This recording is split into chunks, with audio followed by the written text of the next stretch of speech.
my beautiful peeps. Thank you for tuning in for another episode with Coach Jules. Appreciate all the love and support that I'm getting from everyone. Really appreciate it. And I'm here for you. Like I told you, we're in this journey together and we're coaching and we're supporting one another as we move towards better goals and better things for ourselves. And today, my topic for the day is communication with your partner. And this is because I did an episode the other day on supporting your partner, and that actually got quite a bit of views and so forth. And I know that that's important in marriages and relationships and so forth. But I had a friend call me about the support, and one of the things that they were mentioning were the fact that I said you're supposed to support your partner, but what about if that drains you as an individual? What about if supporting your partner is draining? And I want to say, if supporting your partner is draining, then we have a whole different issue. Really, it is. If it's not solvable. I'm going to talk about how I think you can solve that, and I think some of the methods and some of the things that you can incorporate so that it's not draining. But if you incorporate these and it's still draining, that's a whole nother topic, and we can get into that another day. So a partnership, a marriage is a partnership to me. That's what it is. You are committed to that individual, and that individual is committed to you. It is through ups and downs. It's through downs and ups. It's for the great times. It's for the bad times. It's for everything. You lean on them and they lean on you. It is vice versa. And it is true that it can't be one person always taking and absorbing all the good and all the energy from someone else, and you are not giving it back. It's supposed to be that balance, right? Like whatever we put out there in the atmosphere, we're supposed to receive. So if we're putting out positive energy, we are supposed to be receiving some of that positive energy as well. So if you have a partner that does not have that positive energy, I see where it can be an obstacle. So the thing with supporting your partner is there has to be clear lines of communication. There has to be. That's important. Communication is one of the most important, the largest and the most significant foundation to any relationship.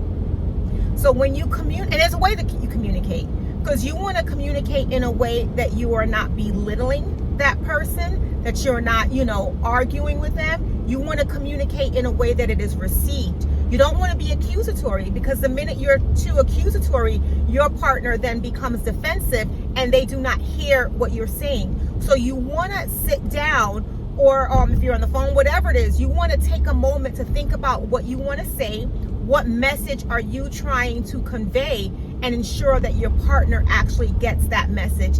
And sometimes, the tone changes things. If you yell, people automatically, put their guard up and they don't hear what you're saying. So you do have to be mindful of your tone. And we do know that words hurt. People can say they don't, but words do hurt. And be careful and be mindful of the words that you choose in that communication. So if you have a partner and you are always supporting them, and you don't feel that either they're not taking you up on the things that you have, you don't think that they're not taking you up on your ideas and the ways that you're trying to encourage them to be better, and that they always take from you, you might want to have a conversation with them where you sit and you say it. Don't say it quite like that, but just sit down and me and my husband, we've had some heart-to-heart conversations before, and I will tell you, you have to assess the situation. And you also have to make sure that when you are having this conversation with your partner, that it's the appropriate time, right? Because if it's not appropriate, if you're not in the appropriate time, if you're not in the appropriate setting, they are not going to be able to receive that message. So you also want to sometimes, time that. And it is strategy where you have to be a little bit strategic.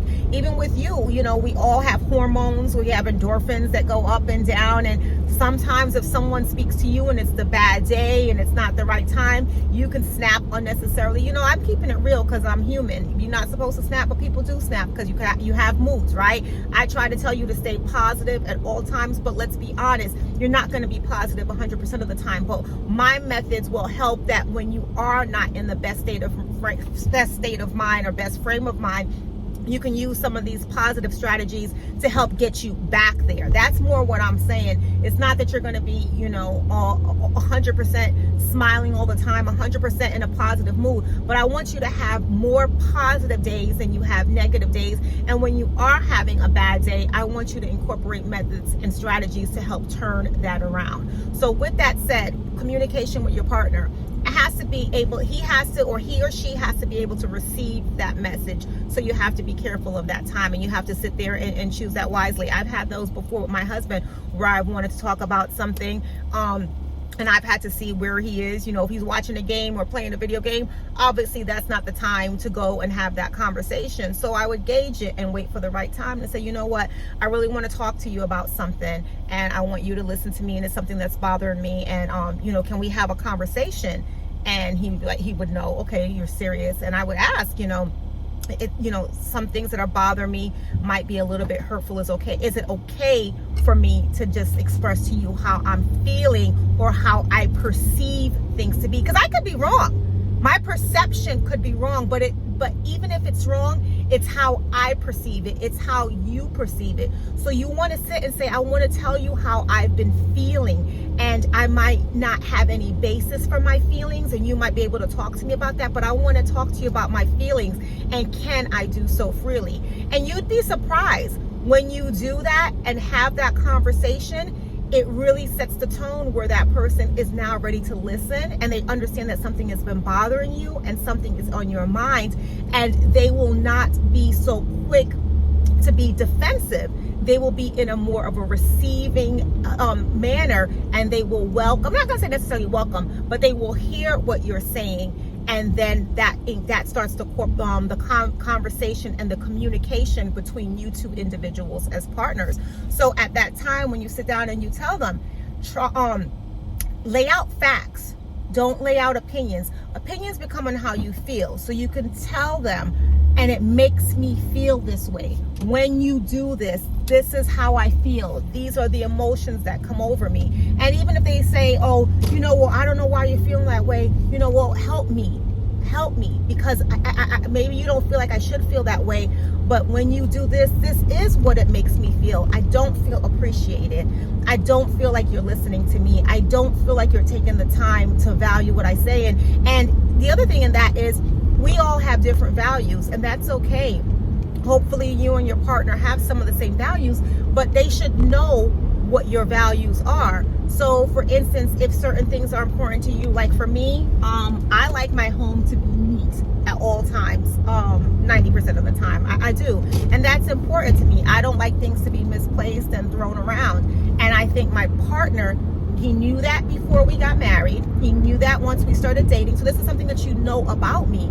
And maybe you might be a neat person and your partner is not the neatest person as well. But if they know that you like things a certain way and you like things structured, and you share that with them, a good partner would be willing to put more effort in to try to meet you halfway. Even if it's not completely halfway, meet you at least 40% of the way. Let's try. Let's make the effort. And believe it or not, your partner, if they know that you are not the most organized person, but they know that you are making an effort and that you are trying, because you don't want to just throw things around and you don't expect them to pick it up all the time from them, they will actually be more receptive, and that can help lead to less arguments because they won't be so resentful. They won't feel like they're taken advantage of. So again, that communication and having that understanding, and if you know that certain things are important to your partner, try to meet them there. And that's where when you sit down and you communicate, you're like, okay, this is what we can do together. I'm not the person that likes to go out all the time. I really don't. Every now and then, my husband doesn't as much either, but every now and then he doesn't mind hanging out with friends and so forth. For me, after I've spent the whole day taking care of the family and working and doing different things, I like to just have some me time. So, but I do try to balance that because I'm not going to do it every week. He knows that. But every now and then, if he wants to go and have a get-together or go to a get-together and attend one with his friends, and I'll be like, you know what, let me do something for him. But this is where we compromise, and we know I don't like to be there for hours on end. And And that's him understanding that for me, because he knows I'm trying to get to a place where I can have some time for myself. But I know that he wants to go. So we'll say, hey, we're going to go to this event. What is the time limit? What time can we, how long are we going to stay there? And see, this is conversations that we have. It's communication. So here I am doing something for him, right? It's kind of for both of us, but this is my way. It's a give and take. So I'm going to go, we're going to have a great time, because we always have a great time. But I don't want to be there for 6 hours. And so that's why it's a win-win for us. So I'll go, we'll do it for 2 hours, and then we'll know it's time to come home. And that's the end of it. But all of that is possible because we've had that communication, and we understand what each partner wants, and what each partner respects, and what each partner enjoys. So I don't want him to have something where he can't go and enjoy himself, right? I don't want to do that. And I want to be supportive. So sometimes I have to do things that maybe I don't want to do 100%, but it's okay in a relationship as long as it's not illegal. He's not asking me to break the law, nothing crazy, right? So I think that's the least that I could do for him. So that's one way as a couple you can compromise, but it's having that communication when you tell them, babe, it's not that I don't like doing these things, but I just have so many things. I'm about time management. I really just can't waste my time doing this and that, because I want to work on this. So I'm doing things. I'm constantly doing things to improve myself, because that's what I like doing. And he knows that about me. So because he knows that, he is understanding of that, and we talk about it together, and it's like, what can we do so that we both benefit from this situation? And at the end of the day, it's all about communication. And those are the things that sometimes lead to arguments in marriages and people or relationships, and people not understanding each other like that. Like, for instance, if I didn't have that conversation with him and tell him that, I don't want to be there for hours on end,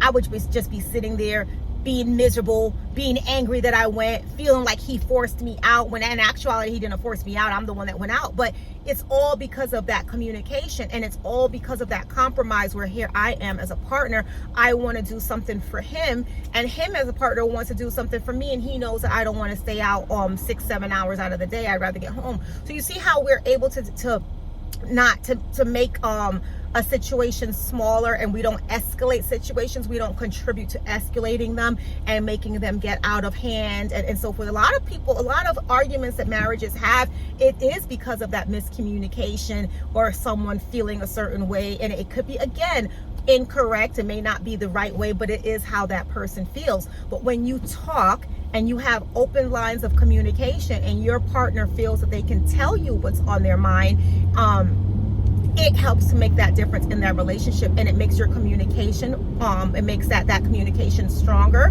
and it makes your bond stronger. So those are some of the things I want you to think about, because a lot of times there's these little frivolous nonsense arguments that lead to situations in marriages where they end up feeling resentful of the other partner, and they get angry, and those are the things that cause their relationships not to work at times.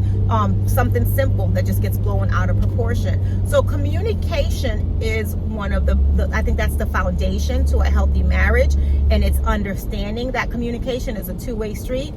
You have to be able to listen to your partner. You have to realize that your partner may tell you things that are hurtful to you, but when they tell you, what is it that you do? When they share that information with you, what are you going to do with that information? Are you going to use it to make your marriage stronger? Are you going to use it to work together? That is the key with that communication. So, I hope that this message was helpful. I hope that you got some good takeaways from this, and let me know how you feel in the comments. But I feel a partnership and a marriage is one of our strongest bonds here, and I'm all for making it work, and I'm all for listening. I'm all for communicating.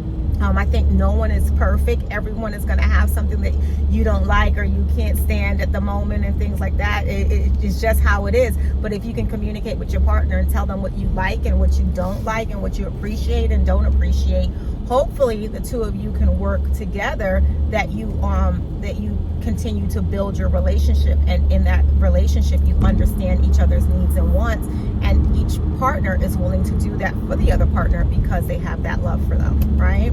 So thank you for tuning in. Grand Rising. It's been a great conversation, great talking with you, and I want to see what you have in the comments. Drop your comments there. Subscribe to my channel. Again, it's your girl, Coach Jules, just coming at you from another day. All right, have a good one. Bye.